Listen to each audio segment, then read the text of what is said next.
Before we begin with today's market analysis, I would like to mention our new channel membership options. This is a special introductory offer which will open access to members-only trading strategy videos that are based on high-value, high-conviction investment strategies and are characterized by superior risk-to-reward metrics that target massive, market-beating returns over time. Please note, this is a limited time offering of just $9.99 per month, but members that sign up during this introductory period will be able to lock in this new low rate for the entire duration of the membership.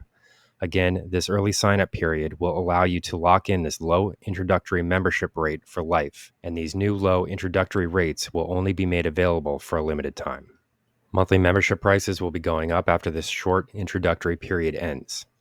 With these comprehensive, members-only trading strategies, I only choose high-quality, high-conviction stocks that are easily accessible, with relatively low share price values that are designed for easy trade positioning, and combined long-term trading gains are expected to far outperform the monthly membership rate of just $9.99 per month.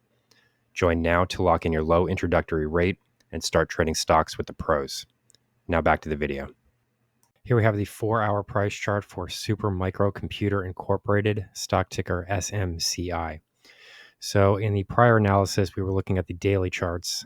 Each candlestick represents a one-day trading period. So here we're going to move down a little bit into the 4-hour price history here. So each candlestick pattern represents one 4-hour trading period. Here we can see that prices are attempting to stabilize here. The bounces so far have been minimal and limited, and this does call bounces here into a little bit of question. I'm sure that there will be opinions here which suggest that this current move higher could just be a dead cat bounce after we're seeing all these prior declines that have occurred. But we're going to try to drill in a bit here and try to get some specific trading levels that can be used for positions going forward. So in particular, what we want to be looking at here is this current spike low. Now we can kind of zoom in on this for a moment here.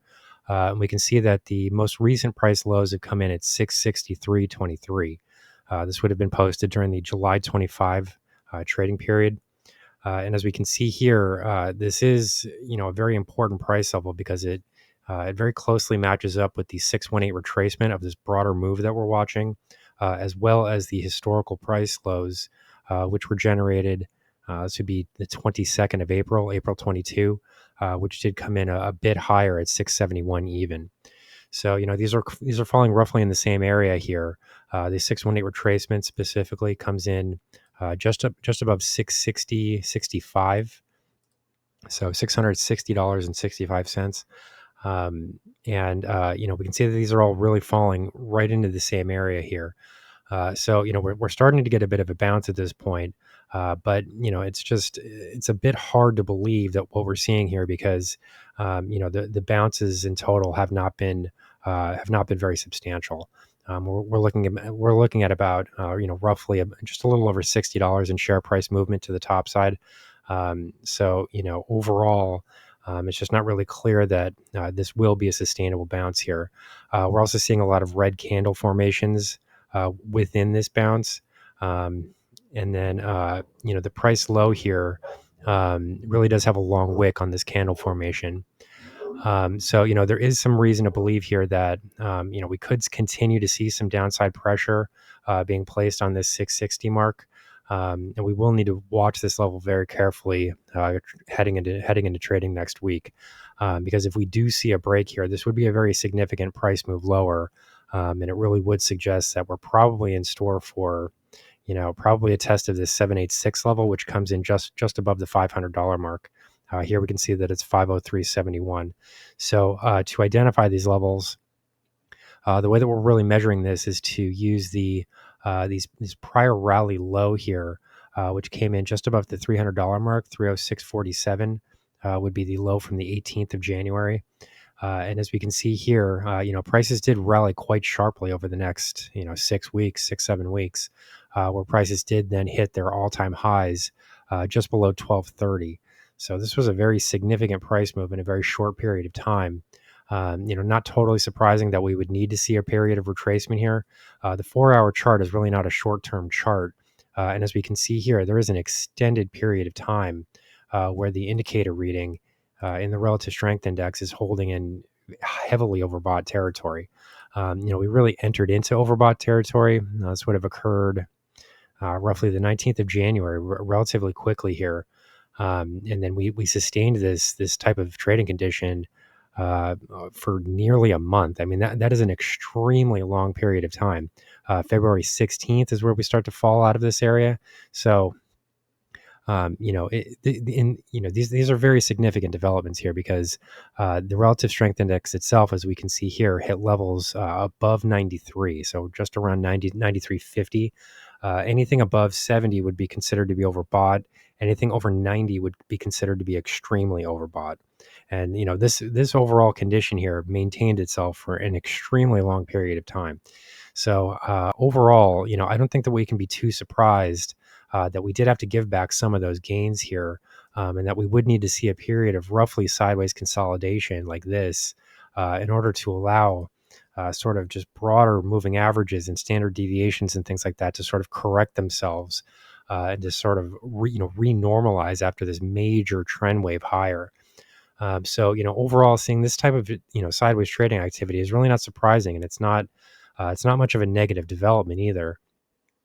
But near term, there's so much selling pressure that's being seen in the market and within the tech space as a whole that we are at risk here of losing this 660 level. This will be the critical area to watch here going forward. We can see that this has been tested on more than one occasion. We have managed to find some support here previously, but the size of this bounce just looks very weak at the moment. It's a little bit hard to believe that this is really going to be extending here. If we can find a low here, then there is a possibility for a substantial movement higher. We don't really see much resistance here until roughly 970. We can first look at this would be the July 15 highs, which came in just below there. 963.39 would be the high from that trading period. So, a bounce out of here would have, a lot of, potential upside in front of it because there's really no historical resistance to be seen near term. All of that said, there is a declining reading in the relative strength indicator. There's a momentum condition here that does suggest that there's negative momentum underlying the stock. But at the same time here, we also have to point out that the relative strength index is rolling over out of oversold territory. And if we kind of zoom in here, we can really even see that the relative strength index itself, which is the purple line, is sort of on the verge of breaking above its exponential moving average here, which is the yellow line. So there is scope here that this could continue higher. I mean, even if this negative trend condition here maintains itself in the relative strength index, there would still be a large amount of space here for the RSI to move higher before that trend would even be tested. So there is a possibility here for upward movement. But we will really need to be watching this 660 level next week because a downside price movement here could result in further losses of more than $100. So here's the current price analysis update for Supermicro Computer Incorporated, stock ticker SMCI.